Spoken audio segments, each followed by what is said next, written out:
Buongiorno everyone, I'm Francesca Ragno. And I'm Jeffrey Winterstein.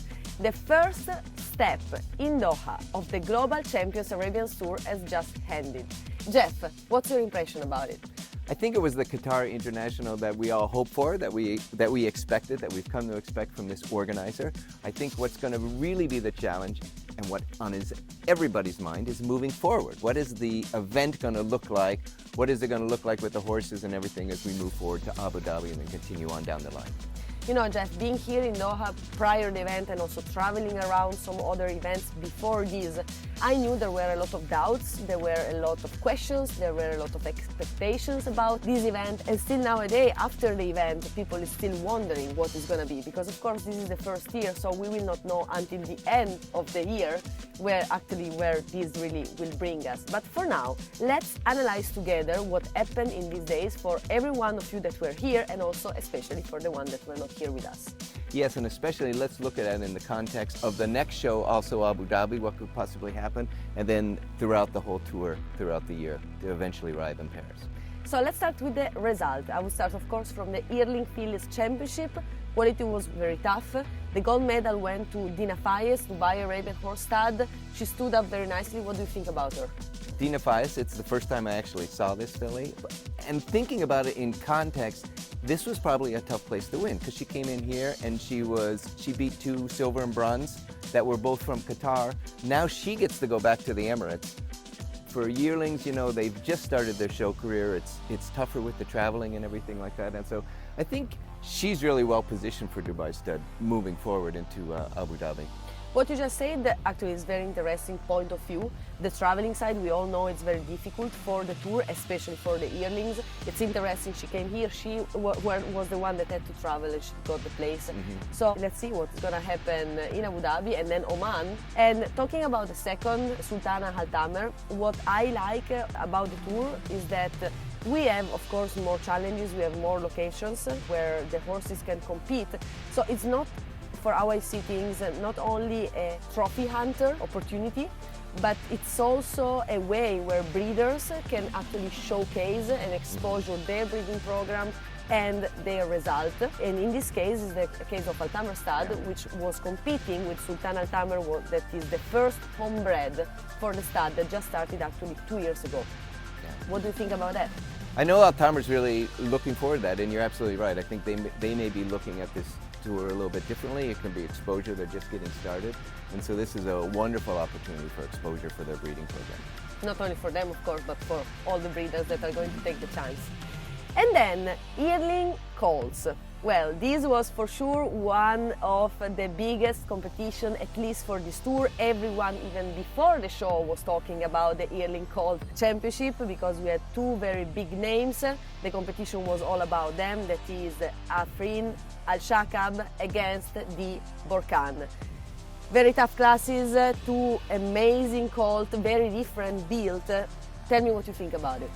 I think the rivalry for Dibor Khan and Afrin Al-Shaka played out as we all kind of thought it was. In the championship, 4 for Dibor Khan, 7 for Afrin Al-Shaka. He won. Again, I can't help but think in my mind, Afrin Al-Shaka was able to ship in, you know. He's never really had the travel, and now he has to travel. Will that weigh it for Dibor Khan moving forward? I don't know, but I'm anxious to kind of find out.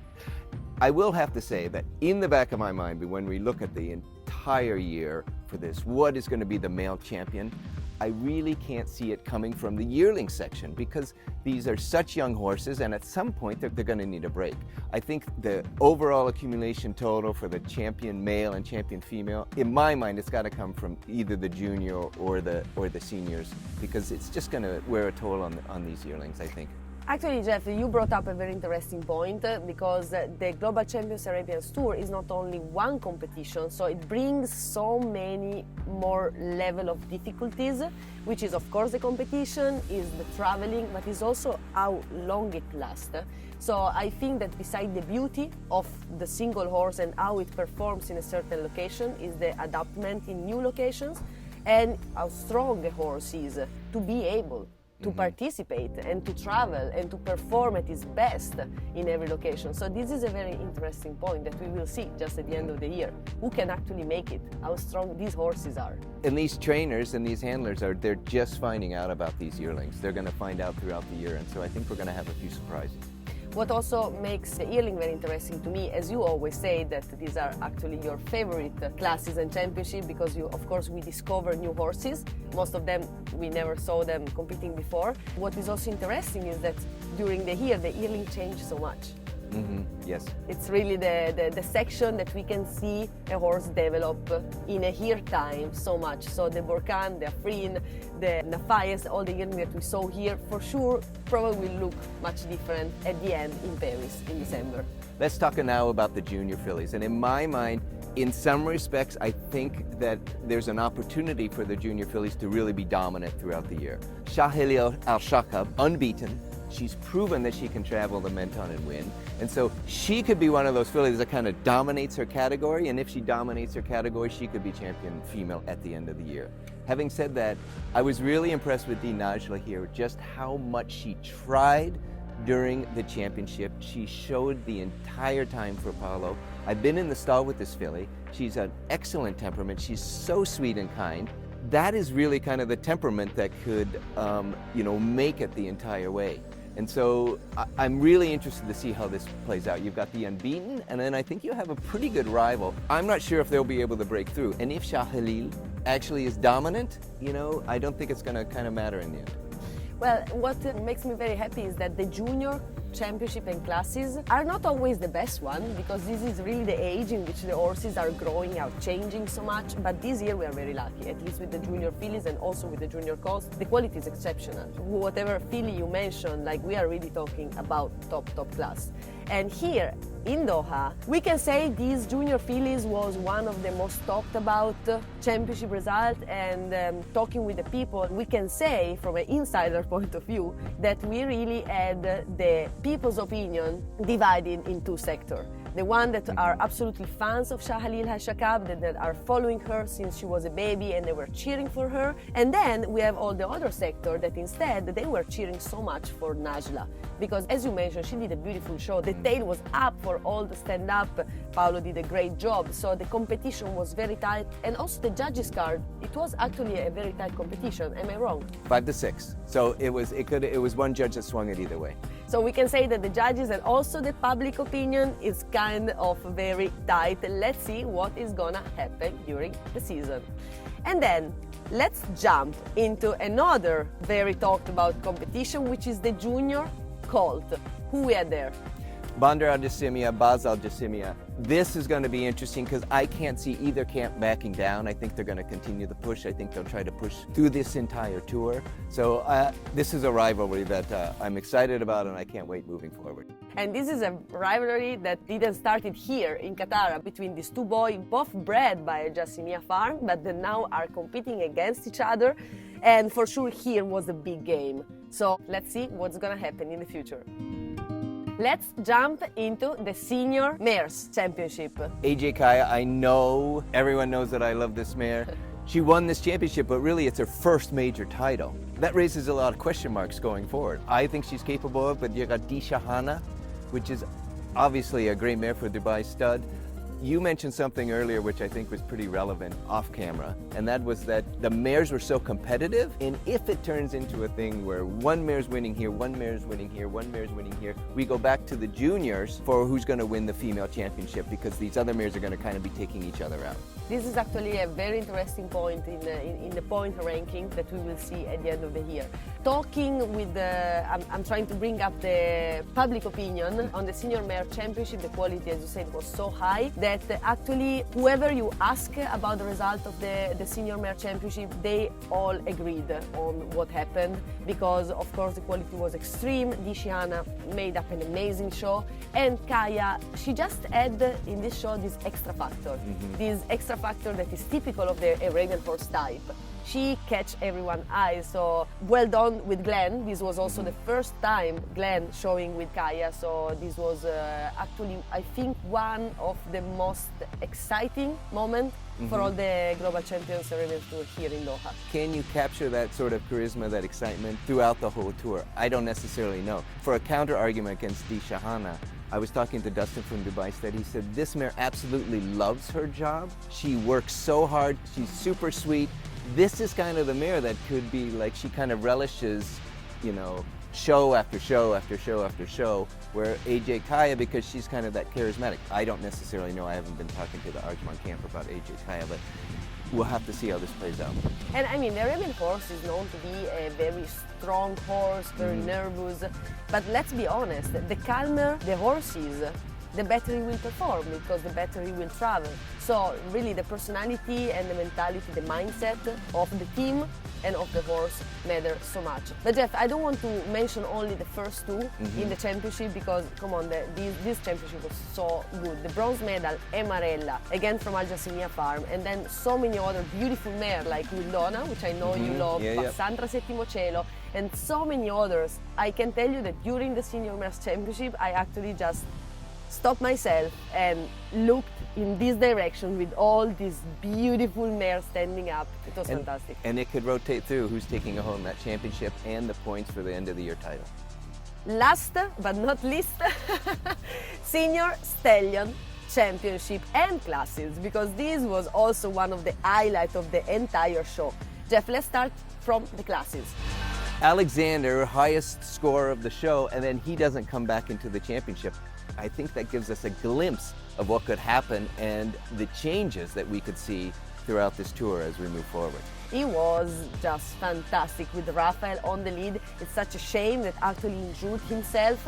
This is also something that can happen, you know, but that's the interesting side. We don't have only Doha, we have a full year to see what's going to happen. Alexander was amazing. In the Classes also Rana Shahania, that then ended up bronze medal, Seraj, Arir, that was gold And we medal. have to say that ES Harir was the closest to pulling off a unanimous title. Yes. And so he was the most dominant in his class. Talking about ES Arir, we all know the stallion is absolutely fantastic and he always captured the heart of everyone in the show ring. But I want to give a heads up to Giacomo and to the entire team of Al Jassimia Farm. I never saw Arir showing this way. He really moved, the tail was up. He really performed very well. What do you think about it?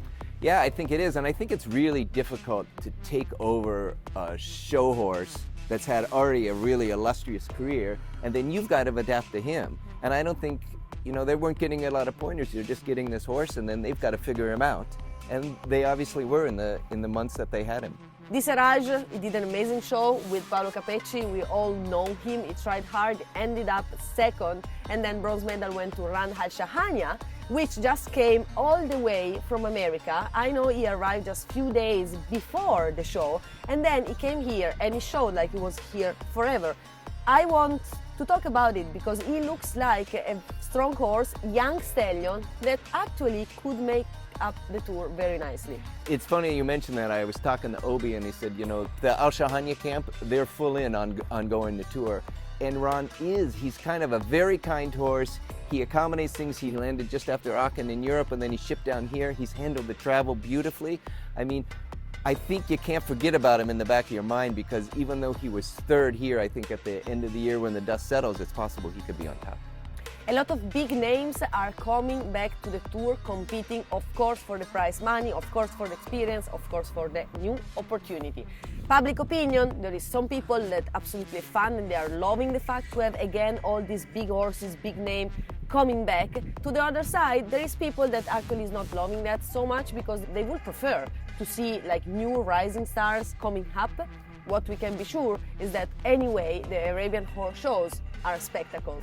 And so for sure to have these big names inside the arena create a lot of excitement. But what's your opinion about that? I would also like to add, the more I kind of analyzed this whole tour, and then the female champion and the male champion with accumulation of points. It's really about the horse that travels well, that wants the show. I remember Pavel Kowalkowski had a horse, ATSO, and they were telling me he got a bronze in Menton, but he was a horse that would be kicking down the stall if they weren't putting him into the trailer to go to a show. He loved to go to a show, and that's the kind of horse that they need for this tour. This actually reminds me when I was a kid that my racehorse was the same. He just wanted to go racing, and this is the mindset. They have to have this sort of mindset, because if they're going to survive this tour, they're going to need to be able to travel well. They're going to be always show up and always show. And how many beautiful horses that maybe you see them at the farm, they are unbelievable, and then they come to the shows ring and they just don't like it, you know. It takes so much to be a champion of this tour. In my conversation with the handlers, it's all in the back of their mind. They're all thinking about it. At some point, we've got to try to maybe give this horse a rest or do this, or they don't know how this is all going to be playing out. And I think that's kind of the exciting part to watch. Absolutely. Talking about the handler, Jeff, you brought up a very interesting point. So we know that the Global Champions Arabians Tour is giving actually a ranking for the first time ever to the handlers. So this makes me wonder, do you know if the handlers actually they have their own strategy, you know? I've been asking about them, and they haven't. They've all been kind of saying it's all about the horses and trying to get the horse in the best position to do well. I think it's going to come down to which farm is going to be showing the most horses, because it's accumulation of points, and it's going to give that handler the best advantage to win that at the end of the year. So actually it's not only about how many gold medals they get, but it's really about how much they show and how higher they can place themselves to have the most points. So let's talk about the overall ranking for the Doha edition for the handlers. Leading handler for now, we have Rafael Curti, that actually has a tie with Giacomo Capacci. They are both 55 points. Right behind them is Paolo Capecci with 54 points. Talking about handlers, Jeff, in this tour we are going to see also some upcoming new and young handlers. Like here, we had the chance to enjoy Jeffrey Horso winning a bronze medal for Al Shakab Stud. That's so nice. That's awesome. Congratulations. Keep this way. And here are the rankings for the top female and the top male. Obviously, there's a lot of ties right now. This is going to change as we move into Abu Dhabi and then the rest of the calendar. Jeff, talking about Abu Dhabi, this arena will be very difficult. Etihad Arena for this Abu Dhabi stop, the Etihad Arena is of course inside. What do you think about it? I think it changes. There's horses that perform better outside. There's horses that it doesn't bother them and they're fine inside. And so it's definitely going to favor those horses that don't need that outside arena to perform. So this was our first analysis that we brought up from the Global Champions Arabians Tour Doha edition. Jeffrey, let's see what is going to happen. Let us know what you think down in the comments. I'm Francesca Ragno. And I'm Jeffrey Winterstein. And we see you at the next stop, Abu Dhabi. Ciao!